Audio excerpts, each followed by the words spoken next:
बिस्मिल्लाहिर्रहमानिर्रहीम।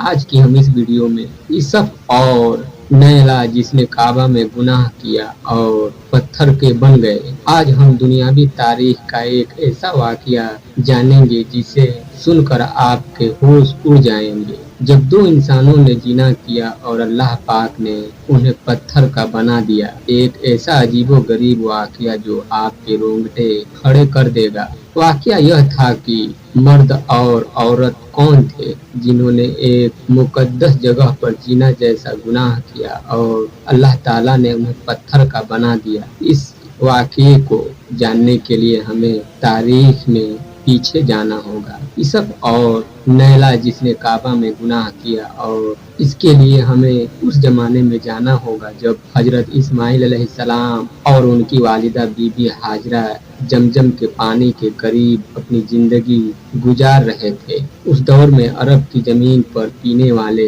पानी का मिलना एक नामुमकिन सी बात थी। सहरा और सूखे पहाड़ों की जमीन पर पानी का एक बूंद का मिलना मुहाल था, मुश्किल था। अरब के लोग मीठे पानी के चश्मा और कुओं की तलाश में सहरा और वादियों में मारे मारे फिरते थे। यह कुदरती पानी का चश्मा जो इस्माइल अलैहिस्सलाम की एड़ियां रगड़ने से अल्लाह ताला की तरफ से जारी हुआ, वह पानी का चश्मा जिसे हम आज आबे जमजम कहते हैं, यह दुनिया की सबसे बड़ी नेमत है जिसे अल्लाह ने अपनी कुदरत से जारी किया था। और एक कबीला जो बनी जरहम के नाम से तारीख में मशहूर है, वह मीठे पानी की तलाश में जगह जगह चक्कर लगा रहा। जब वह कबीला सफा और मरवा पहाड़ी के करीब से गुजरने लगा, यानी जहां हजरत हाजरा और उनके बेटे हजरत इस्माइल थे, जहां अल्लाह ने हजरत इस्माइल के एड़ियों के पास से आबे जमजम को जारी किया था,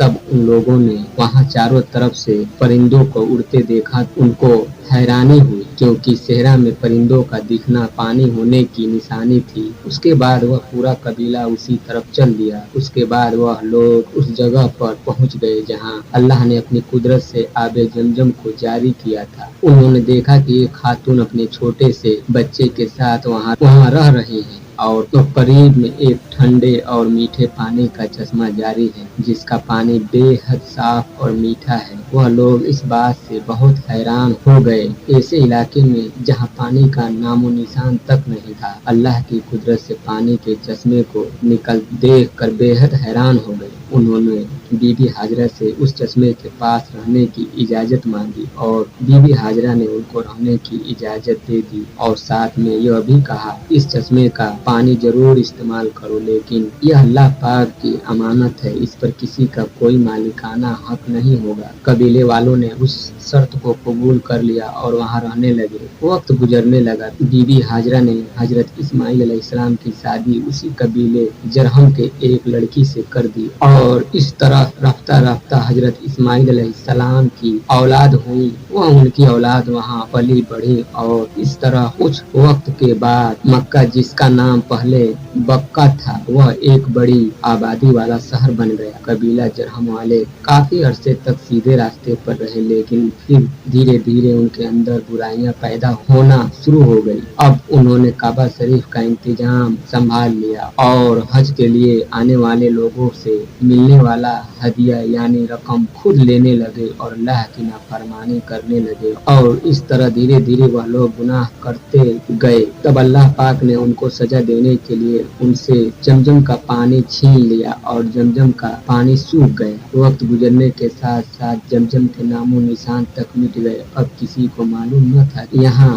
पर कोई जमजम का चश्मा हुआ करता था। उसी कबीले का एक शख्स जिसका नाम मजाज बिन अम्र था, बहुत ही नेक और परहेजगार शख्स था। उसने वहाँ के लोगों को बहुत समझाया, उन्हें अल्लाह के अजाब के बारे में बताया, लेकिन उस कौम पर कोई असर न हुआ। जब यह कबीला अपने बुरे कामों से बाज नहीं आया, तब एक रात मजाज ने सोचा कि यह लोग जिस तरह काबा शरीफ के पैसों को खाने लगे हैं, किसी दिन यह लोग हज करने के लिए आने वालों की तरफ से चढ़ाए गए कीमती सोने चांदी को भी चुरा लेंगे। मजाजन ने रात के वक्त अपने बेटे को साथ लिया और काबा के अंदर मौजूद सोने की कीमती हदियों को लेकर जिस जगह जमजम का चश्मा हुआ करता था, उसी जगह खुदाई करके यह सब कीमती हदिया वहाँ पर छुपा दिया। अब जैसा कि अल्लाह ताला किसी कौम के बिगड़ने पर उस कौम को किसी दूसरी कौम के हाथों अजाब देता है, अल्लाह ने उस कौम को भी अजाब देने का फैसला कर लिया। और एक कबीला जिनका नाम बनी खजा था, अल्लाह ने उसको इन लोगों पर मुसल्लत कर दिया। बनी खजा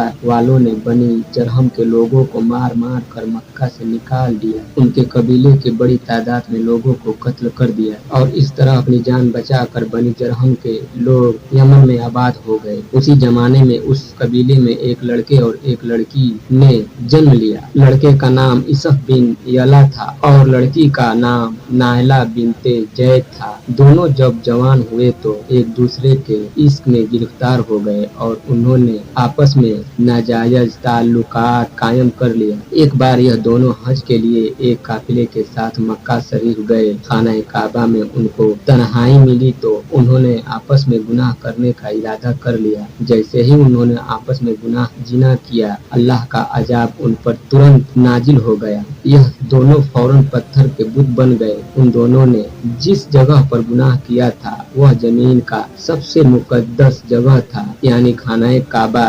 जैसे ही उन्होंने गुनाह किया उसी वक्त उनके जिस्म पत्थर के बन गए, उनकी रूहें कब्ज कर ली गई और गोश्त के जिस्म पत्थर के बनते चले गए। उस वक्त उनके करीब कोई नहीं था, इसीलिए जो कुछ उन पर गुजरी होगी वह उनके सिवा कोई नहीं जान। दो जिंदा इंसान जिनमें से एक मर्द था और दूसरी औरत थी, अजाबे इलाही के तहत पत्थर के बन गए थे। लेकिन इससे आगे जो हुआ वह आपके रोंगटे खड़े कर देगा। कुछ देर गुजरी तो उधर से किसी का गुजर हुआ। उसने उनको देखा और पहचान लिया। यह भी मालूम हो गया कि उन्होंने उस मुकद्दस और बरकत वाली जगह पर कैसा घिनौना काम किया था, जिसकी फौरी तौर पर पकड़ हो गई और अल्लाह ने उन पर अजाब भी नाजिल कर दिया। लोगों का दुख और गुस्से में बहुत बुरा हाल हो गया। इन दोनों पत्थर के बुतों को इबरत का निशान बनाने के लिए उस जमाने के कुछ इल्म वाले और नेक लोगों ने उनको उस मुकद्दस जगह से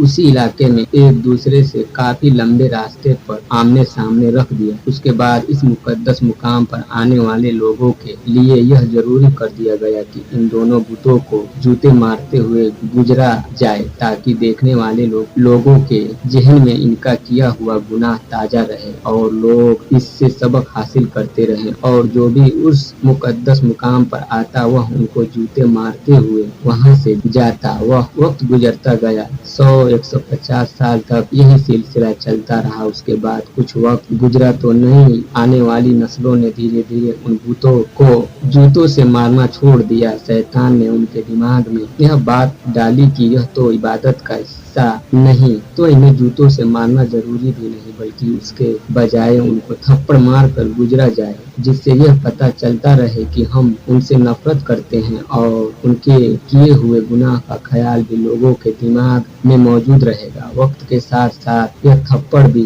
हल्की सी चपत में तब्दील होने लगी और फिर अलामती तौर पर उन बुतों को सिर्फ छू कर गुजर जाने का सिलसिला शुरू हो गया। शैतान ने एक बार फिर लोगों को बहकाया। अब लोग उन बुतों को इस नियत से छूते कि वह उनसे नफरत करते हुए थप्पड़ मार रहे हैं, लेकिन साथ ही साथ अपने लिए उन बुतों से दुआ भी मांगते। शैतान ने उनके दिमाग में यह बात बैठा दिया, अगर तुम इन बुतों को नफरत से छूते हुए दुआ मांगोगे तो तुम्हारी दुआ जल्दी कबूल हो। यहाँ पर शैतान की मक्कारी देखिए कि कैसे धीरे धीरे लोगों के दिमाग को गुनाह की तरफ बदल देता है। जब लोगों के साथ कुछ अच्छा हो जाता तो शैतान उनको समझाता कि तुम्हारा यह काम इसी वजह से हुआ कि तुमने बुत को छू कर दुआ की थी। वक्त गुजरने के साथ साथ आने वाली नस्लों की सोच बदलती चली गई और अब वह बुतों को छू कर दुआ जरूर मांगते थे, लेकिन उनके अंदाज में उन बुतों के लिए अकीदत और एहतराम आने लगा था। और फिर वह वक्त भी जल्द आ गया जब एक बदबख्त ने उस बुत के आगे उसे अपना